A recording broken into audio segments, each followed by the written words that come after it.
Alright guys, welcome to another installment of the 260RS build series. After yesterday's video, I decided to pull the water pump off, and as you can tell, I put some RTV on there between the paper gasket, which I guess is felt, the felt gasket, and the water pump, just to make sure. And I don't know if the camera will focus in there, but I did make sure that that hole was covered. The paper gasket, felt gasket, had a nice blanking area for that. Although, you know, the water pump didn't look as good as the thermostat housing that I did, but that's all right. Anyway, I installed this after yesterday's video, and as you can tell, I have a oil filter relocation kit, so I looped the stock water housing back into itself. This would have been the either inlet or outlet into the stock cooler that would have been down below, and then there would have been a return line that went back up into here. So it's basically just going to be return and feed into itself. Instead of blanking it off, I felt like that was probably the safest method. So that's just kind of what I ended up doing with this stuff here. And then today I was working on the high octane cam cover baffles here. So I kind of started already just to see how it would look, and then stopped and figured I would film it. This is like a copy of the Mines cam cover baffles, but yeah, so this piece here is going to go inside there, but you do have to remove the cam baffles themselves inside the head in order for this to work. So it sits in there just like this. See, since I'm looking at the viewfinder, see if I can get this in there. So it sits like that, and there's these little screws right here. They go into it. I've got my thread locker. I already did one just to see how it would work, and then I'm gonna use the RTV to put in there. So I'll show you the finished one, and how to kind of stuff this in there on the tripod. But I had the idler tensioner pulleys and stuff like that. So you just kind of stuff this foam in there. I bought the E85 compatible one, even though I am certainly not E85 at the moment. Figured I wouldn't want to do this again. So basically, well, I'll show you the finished one, and then I'll put you on the tripod and we'll go from there. So I got my valve covers painted. But here you can see like the RTV right there, and the little screws with the blue thread locker on there. So I'm just letting that cure for about an hour, and then I'm gonna come back and just kind of torque them down a little heavier.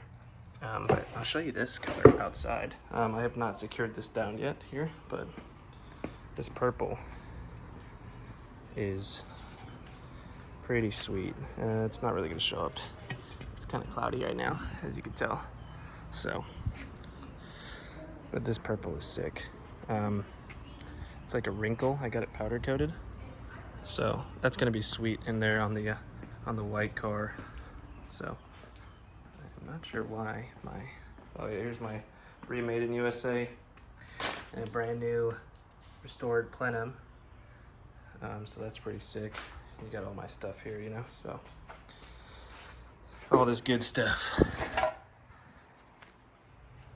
All right, well anyways, put you on the tripod, and we'll get to work. As you can tell here, I'm watching Nori Factory's version of how to do this.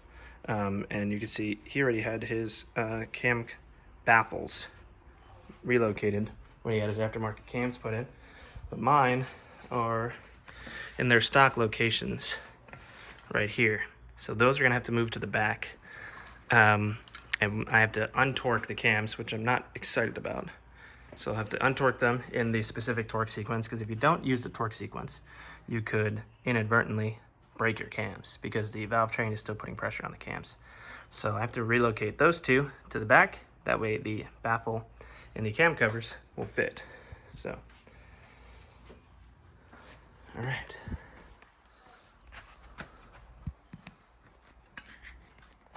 You'll have to forgive my lack of professionalism with these things here. It's just, I'm just some guy messing around.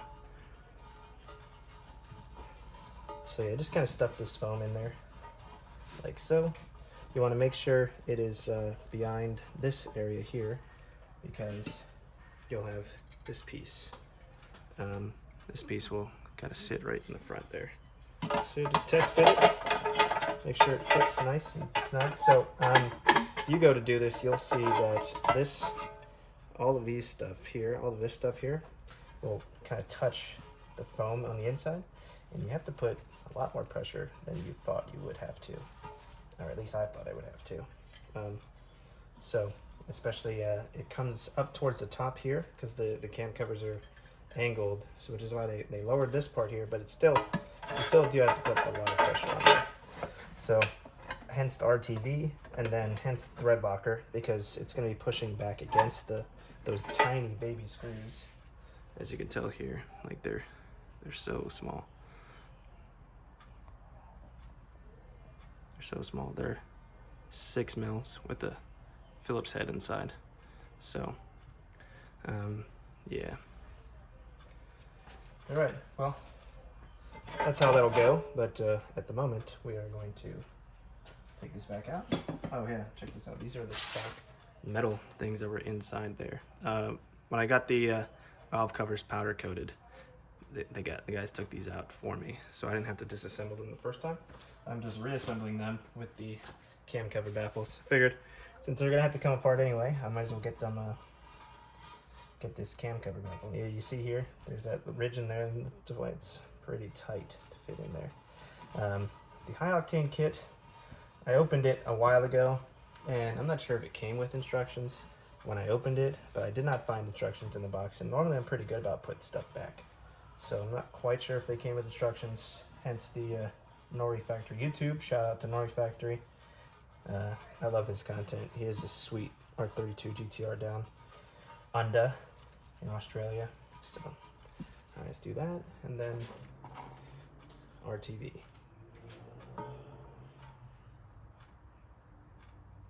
Just a nice speed, nothing too crazy. It's not really going to be experiencing like higher horsepower or, you know, I guess high pressures or anything like that. It's literally just going to help stay in place. So I'm not even going to go like all around the bolt holes or anything like that. That's what the thread locker is for. Just put a nice little bead through it. I have a nice little seal. Nothing too crazy. Yeah, thanks for those people that commented on yesterday's video. That's pretty sweet. It was nice of you. I ended up listening to you guys and doing the RTV around the water pump. I mean, I was nervous about it in the first place, but it didn't really say to do it on the kit that I bought. But when I referenced the service manual, it did say to apply sealing agent, air quotes. So sealing agent just definitely is going to be the RTV. So I took it off, applied sealing agent, torqued it down after an hour of curing, which is what Permatex says to do with their stuff here. So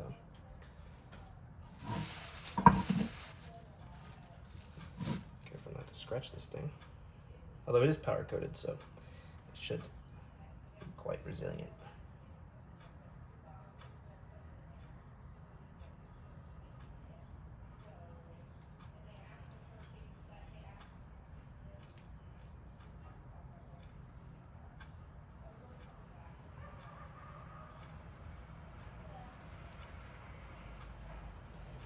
All right, that's done. Set this aside. So this part was pain in the butt for the last one, but I learned throughout it. So hopefully I can do this with a bit more ease this time. This is the exhaust cam anyway. So this one had the disgusting metal filter, whereas the intake one had the mainly fresh one. So this one here has a little bit longer chute through here to ensure that the gases can flow through there. I'm not sure if you can see through there, right there. So the gases can flow through, but they're also going to be impeded by just this little area here and the foam. And that's the whole purpose. That way you're not just hemorrhaging. I can't even say that. That way you're not, blowing by all of your precious fluids, which is one of like the main issues with the RB. So you'd have to push down quite hard in order to get it into place. So now that I kind of smashed some RTV, bring it back, thread locker on my magnetic screwdriver. The thread locker is literally just because I do not want these baby screws, after being subjected to higher pressures, to fall back into my valve train and my engine and grenade it. So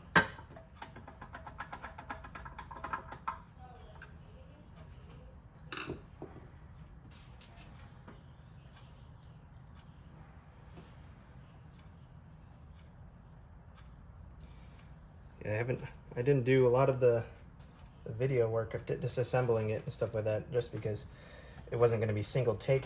And as you can tell, I'm a fan of the single take stuff, just because obviously that's way easier than spending a bunch of time editing it. So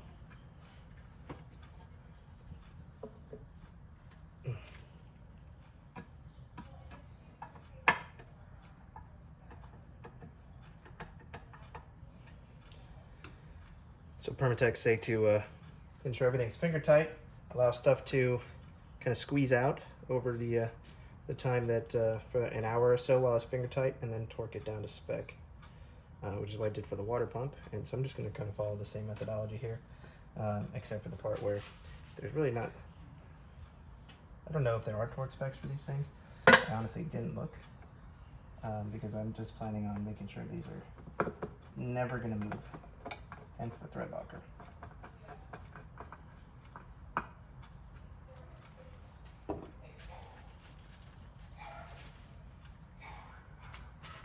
Someone's hacking up a lung outside.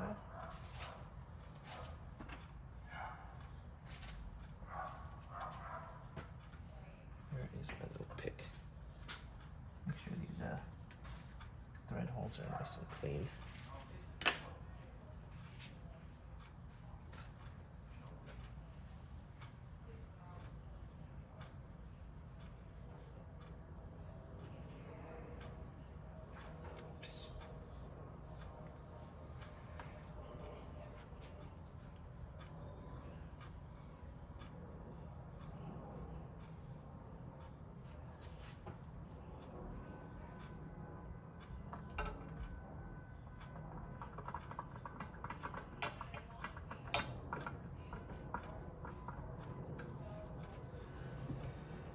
Kind of hard to do finger tight when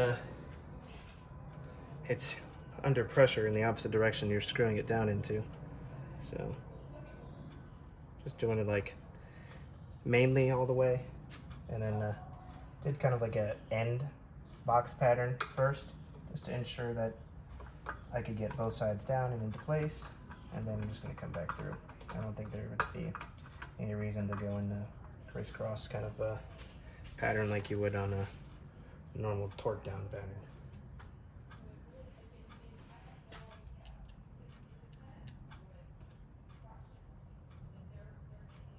Shout out to Miguel. He's been encouraging me to film the process. He's importing a 260 RS out from Australia, actually, so that'll be sweet. He lives in Connecticut, so I'm gonna try to plan a meetup once I get mine back on the road, which will be cool. He actually got connected through Blake down in Australia, who has the he runs the Built by Blake YouTube channel. Surprise, Blake runs Blake's YouTube channel. But so he actually connected to Miguel to somebody down south in Australia to get that one. Miguel's is sweet though. It's got the upgraded turbo and all that jazz, so it's cool.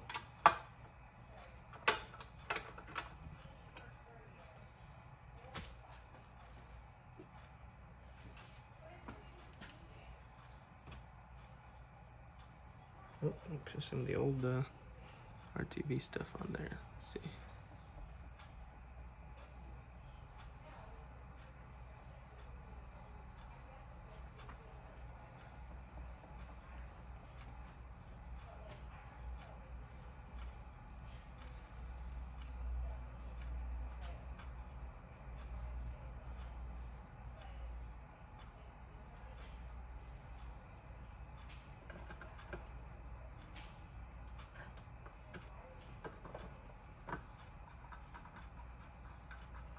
Also, shout out to Josh Fensky, who runs the JDM Right Hand Drive YouTube channel. He's helped me out via DM on Instagram and responded to all my comments on YouTube, just encouraging me throughout my build and everything else like that. And it was pretty nice of him to, you know, respond to me.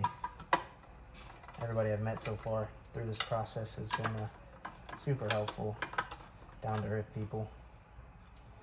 So I think instead of actually waiting like Permatex say, since this is not something that's going to be subjected to high pressures or anything like that, with the thread locker, I'm actually going to torque them all the way down.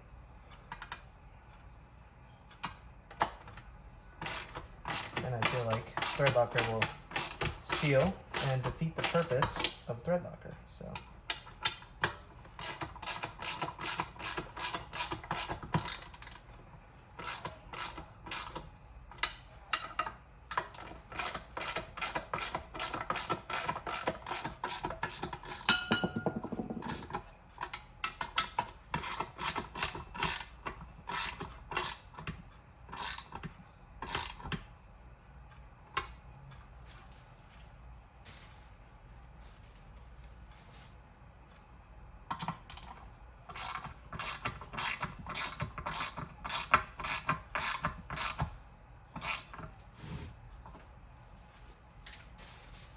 Lulls of too much gasket maker over there in the top corner. There we go.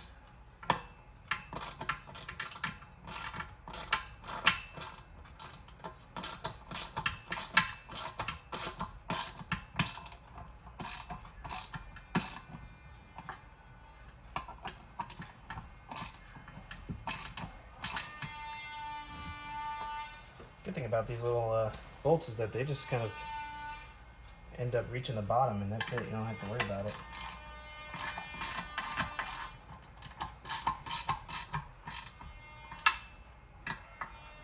That's convenient when bolts just bottom out.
Sweet.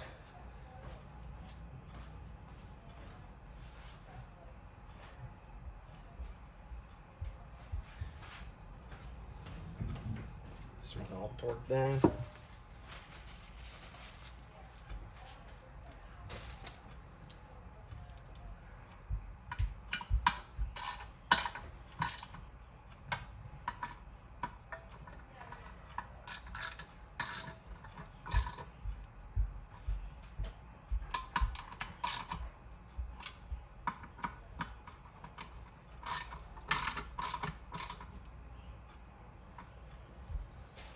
Yeah, they won't be subjected to high pressure or anything like that with the RTV, but these screws, these bolts, will definitely be subjected to lots of vibrations.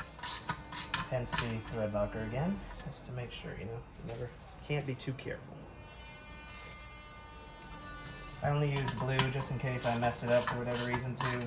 I can undo this, try again. It was nice that I didn't have to deal with the disassembly of the old stuff first too, because that wouldn't have been as fun. There we go. Here's the other one. I think I did a better job on this one. I took my time on it. You can tell in there, a nice little bead through here. So yeah, looks pretty good. What do you guys think? This should help with the inherent blow-by issues of the RB26. And I don't think I had that much blow-by going on in mine, but I'm only on stock twins, so it's nothing crazy. Oh yeah. Here, I'm gonna ask you guys another question. What do we think? Should I run the Nissan twin cam with that awesome red and black, or should I run something else that I got? So here's that against the purple, or make sure I don't put this down in something disgusting. Or should I run this? Take it out. Since this came from Australia, it won't matter if I open it, because I ain't paying for shipping back to Australia. Cool thing about it is that if I decide to put one on and then go the other route, nothing a little heat gun can't solve. So that's what it says, Stagea Autech version 260 RS. And so that would go in there, black, or OEM Nissan twin cam version. I honestly think this pops better, and this is what I was planning on running. This is actually, the lettering on this is even raised too, if you can tell. So it's really nice. I bought a brand new one of these to get powder coated. So I'm thinking of running this silver one instead, because I do have the R35 coil pack kit.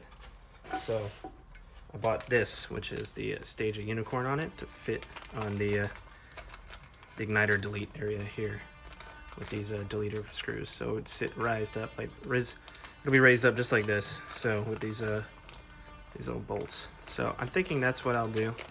I think that'll look nice, especially with the remade in USA